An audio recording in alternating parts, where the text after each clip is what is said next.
Welcome back. UNICEF reported that although the 2015 to 2016 El Nino has ended, its devastating impact on children is worsening as hunger, malnutrition, and disease continue to increase following the severe droughts and floods spawned by the event, one of the strongest on record.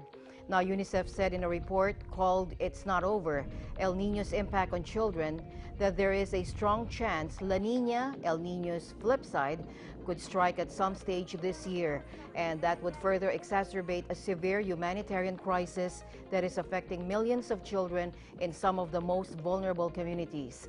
Children in the worst affected areas are going hungry in Eastern and Southern Africa, the worst hit regions. Some 26.5 million children need support, including more than 1 million who need treatment for severe acute malnutrition, according to the UN.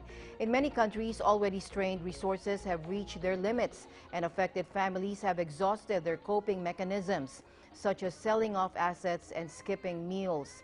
In many countries, El Nino affected access to safe water and has been linked to increases in diseases such as dengue fever, diarrhea, and cholera, which are major killers of children.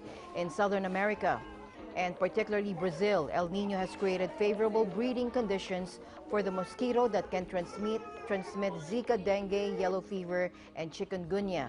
If La Nina does develop, it could contribute to the spread of the Zika virus to areas that have not been affected to date. Now, UNICEF also said there are serious concerns that Southern Africa, the global epicenter of the AIDS pandemic, could see an increased transmission of HIV as a result of El Nino's impact. Lack of food affects access to antiretroviral therapy, as patients tend not to take treatment on an empty stomach, and many people will use their limited resources for food rather than transport to a health facility. Drought can also force adolescent girls and women to engage in transactional sex to survive, and mortality for children living with HIV is 2 to 6 times higher for those who are severely malnourished than those who are not.